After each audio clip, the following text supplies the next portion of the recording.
Well, in a nutshell, I've always been a hopeless romantic, and it was something that I have a gift. I always have felt that I've known who was right for each other. So back in the day, early days, I finished my science degree and I worked in labs and I realized, oh my gosh, like I'm missing that human connection. So I started hosting events. And before I knew it, I had a following of people. Then I started an agency, which was back in the day matchmaking. I was Australia's largest matchmaking agency. That was a lot of fun. We had a lot of success. And then as time went on, all the apps came out. There was uh, Tinder, Bumble, Hinge, and I said, okay, now it's time to change. Now it's time to really work with people on how they can best, how I can best serve them. And during that whole time as well, I had myself gone through an incredibly painful divorce with infidelity, personality disorder, abuse, and then I became a single mother, and it was all of the things that we never sign up for. So Mm. yeah, that was really painful, hit Yeah. emotional rock. And then I thought, what am I doing? And then I started studying ancient theories, and I started studying psychology, and I started studying, all these successful relationships, and that's where I transitioned to helping women attract the right man, be their best version, feel really confident. After I found my own success, I felt like this is something that is my calling. And even though you've been through a lot of pain, understand that this is an opportunity to allow you to become discerning, to raise your standards, to actually genuinely be in love. And I just love that you talk about secure relationships. So we want to Yes. feel, we want to feel loved, we want to feel special, and we want it to be genuine. Yes, yes, and that was, like, a big one that stuck in my mind too, and I know it would resonate with a lot of women. They're like, that would be, like, amazing if we could have that in a relationship, and ultimately, that's what you do wanna have. But thank you for sharing, just, like, the little tidbits of kind of how you came to where you be or where you're at right now, and I'm taken back by, going from, like, this one extreme to another, meaning scientist, lab coat, and then now you're like, "I help people find love." Yeah. And this is my calling. This is right where I need to be, and I love that backstory. And for the moment we've all been waiting for, what are the 4 types of men when it comes to identifying if he wants commitment or just the chase? This is what changed my life. And this is where being a scientist, which I'm very analytical in my thinking, and a lot of women I work with can, be in their head and they want to get into their heart space, but they're really scared. So Yeah. the 4 types of men allows you to feel really safe, to give you a framework to then be able to make decisions based on head, not so much heart initially. Once you have all the facts, then you can move forward. So the 4 types of men. We have the alpha male, which is quite self-explanatory. He's strong, he's successful, he loves the chase, and we all love him. Like he's the man that is just the oozing masculine energy. So the next man is the charmer. We also love him when we're not so experienced in dating. He Yeah. tells We all been everything. there. Yeah. He's just as he makes your heart skip a beat. You Mm. cannot believe you met this guy. He is texting you like crazy, giving you crazy compliments. He'll go to extremes like talk about palm reading or whatever he thinks will work for you. And you feel like the most special woman on the planet. The thing is, when you're gone, you don't exist. So Mm. the charm, he's the man that we all love. He's fun, he's playful, he's exciting, he's sexy, but oh my gosh, there is some inconsistency there. Then we have the guy next door. Now, the guy next door, I'm going to talk to you about the pros and cons. The guy next door, he's stable, he's secure, He wants family. He wants commitment. He tends to be in careers for a really long time. He wants long-term relationships. The problem with him is that too much guy next door, you get bored, there's no challenge, chemistry, there's no excitement.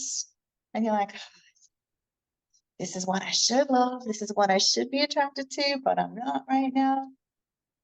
And the last guy is the intellect. I'm going to give you a secret once I tell you about all the 4 types. So the intellect is once you've had the alpha, the charmer, and the guy next door, you go, oh, this man's an enigma.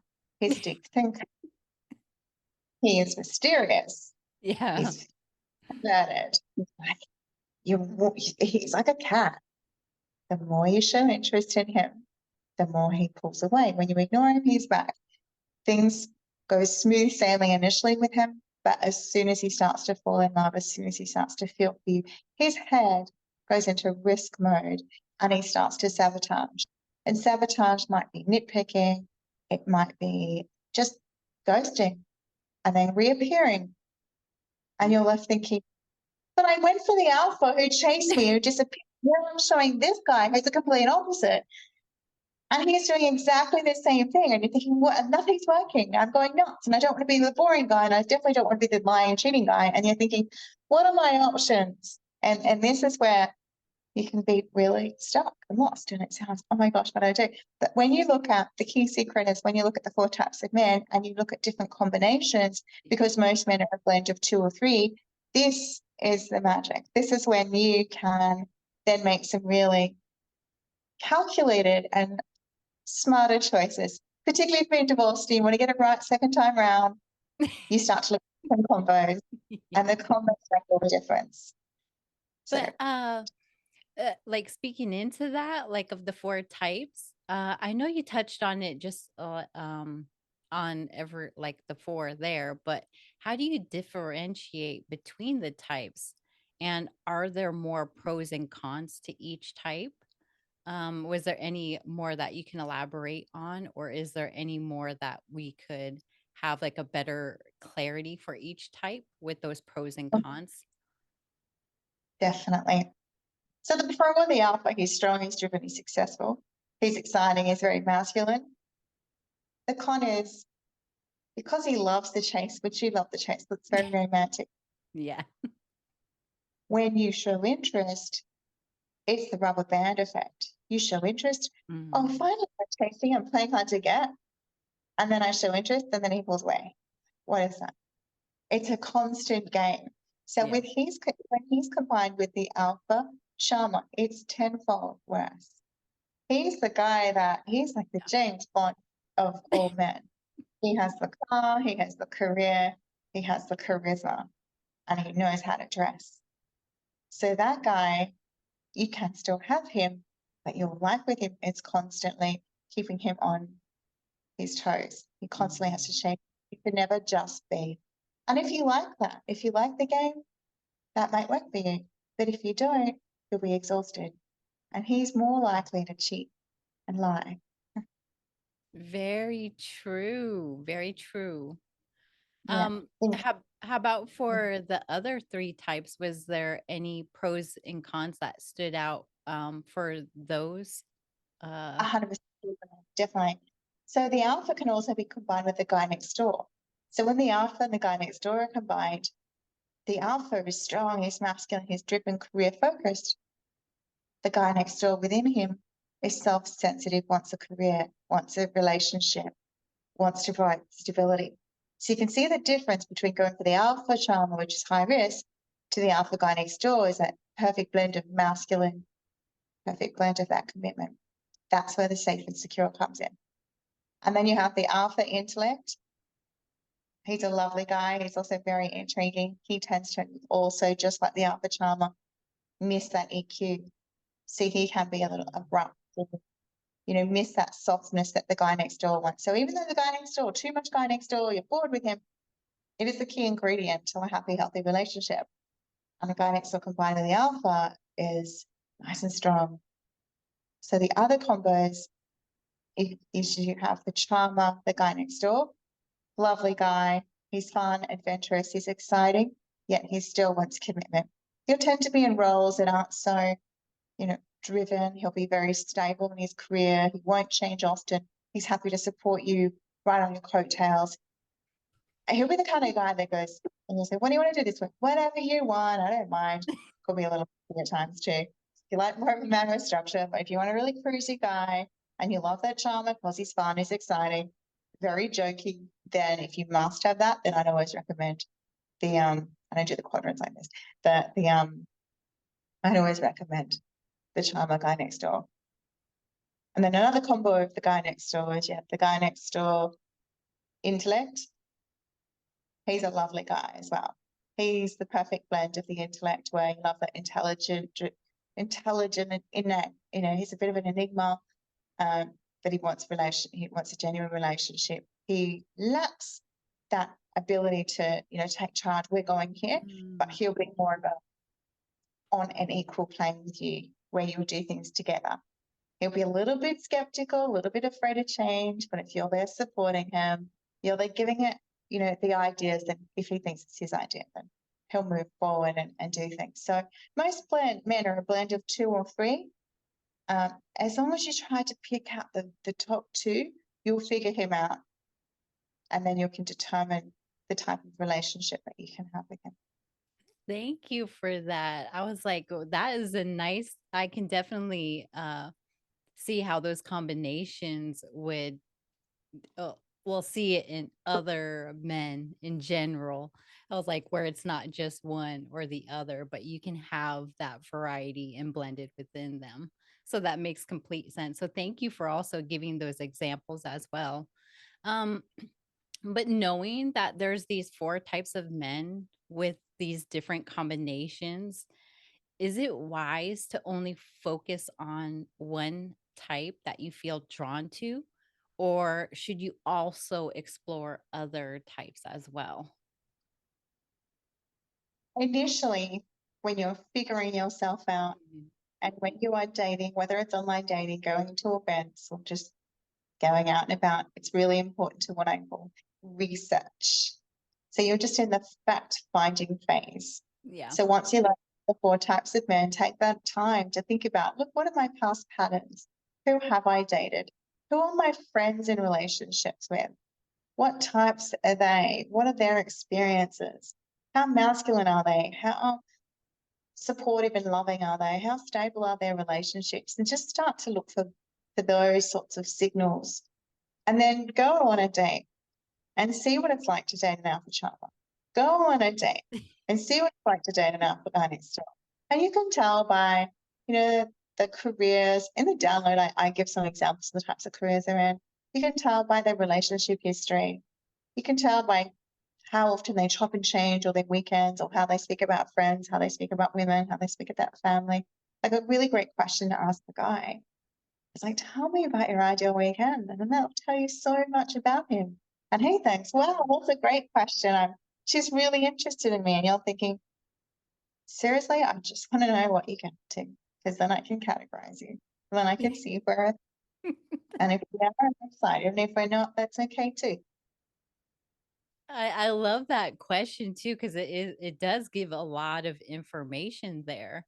Well, I mean, one, you'll have like that somewhat of a connection, but two, it does speak a lot into, hey, this is more of what I'm looking for. Maybe that's not so much. And you will kind of see it all unfolding in a natural way.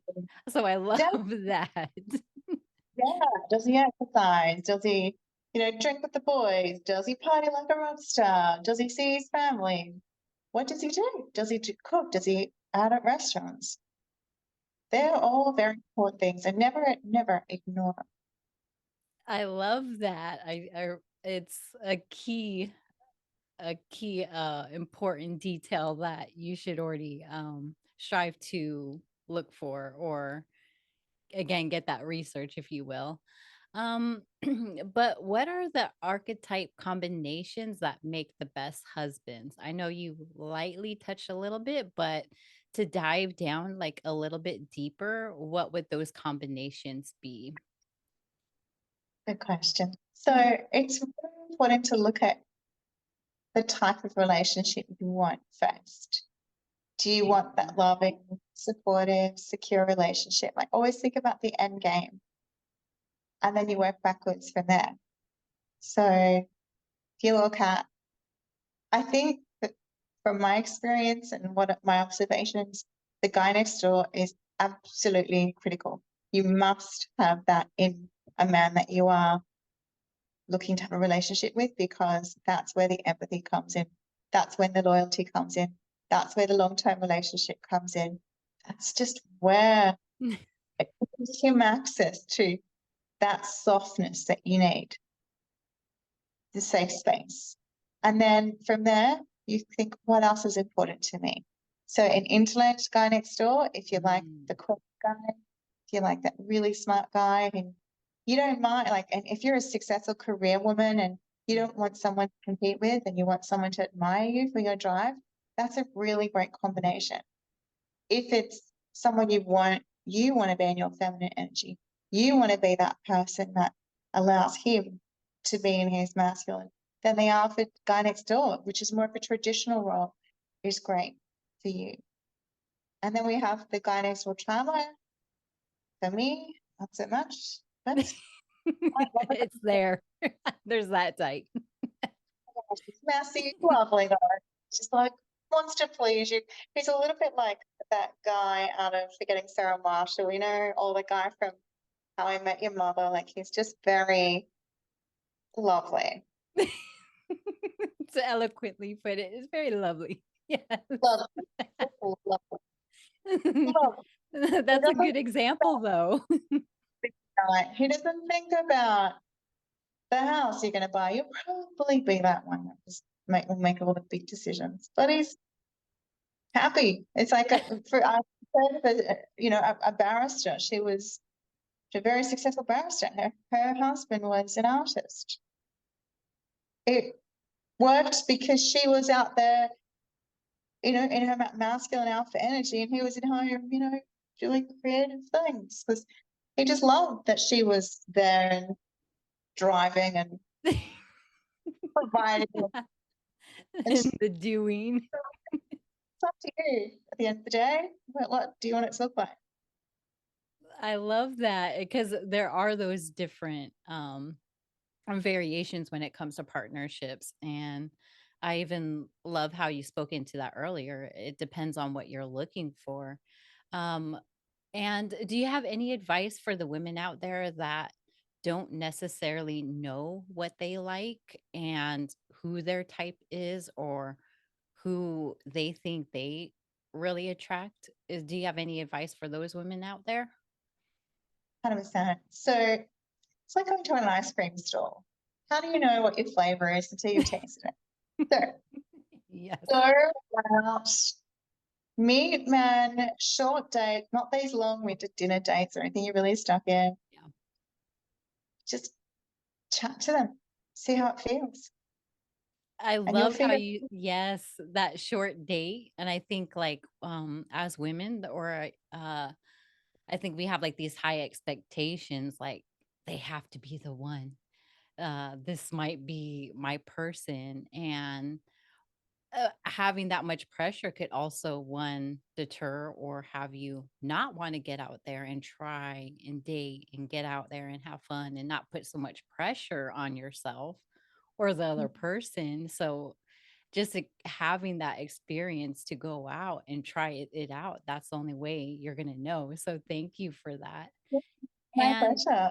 and Yeah. for the women out there that are tuning in, is there any advice or suggestions that you would give if there's women that keep on attracting the wrong type of man, and why would that reason be?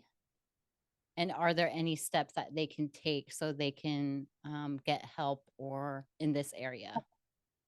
100%. Always remember, and I hear this all the time, and I've been there myself. Wait. You are in control, right? You Yes. put everything that you put in your mouth every day, you control. Everyone you spend Mhm. time with, you control. And this is about you Yeah. saying no to bad experiences, Yep. bad behavior, and saying yes to you. The amount of women I hear, and I've been there myself, is, oh, but he's done this and he's done that. The reality is, he is what he is. It is what it is. It's who he is. He's identifying, he's showing you. A lot of the men there will reel you in, the baddies will reel you in. And once they've got you, then they'll fight with you on your birthdays, or they'll create this silly chaos and drama. And the reality is, if the more you stay in that, the worse you feel, then the inevitable will happen where you'll end up broken up anyway, whether he'll leave because you're so down in the jumps, he's discarded you, or in the end, you've lost yourself and then you leave.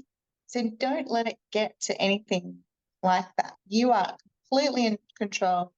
Work on yourself, love yourself, value yourself, know what you deserve. If you haven't had a great experience in a relationship, imagine what it feels like if you did. Imagine this beautiful man, big, Yeah. strong arm, waking up next to him. He's protecting you, and you're laughing, you're having fun, and life is incredible. You don't know who he is, but you want to get that feeling in your body. When you start to feel that feeling, then you'll start to believe in it because the subconscious doesn't know the difference between real and imagination. So start to think about what you want, do the things that you need to make it happen, and start to have more positive people in your life. Even if you're going on a date with a guy and he's totally not your type, but he's such a nice guy, just do it to be around a nice guy. There is no kissing or expectations. It's just you really clear. I'm just looking to meet people. I'm not ready for anything, but if you want to go for a coffee or a walk, whatever it is, I'm happy to. That is amazing advice. It goes back to not adding all that pressure. But also the main one is you are in control. And I know a lot of women feel like they don't have that option. Yeah. And they really have like, oh, I'm allowed to do that. Yeah. Like I've never done that. Yes. Yes, you are in control. This is your You are life.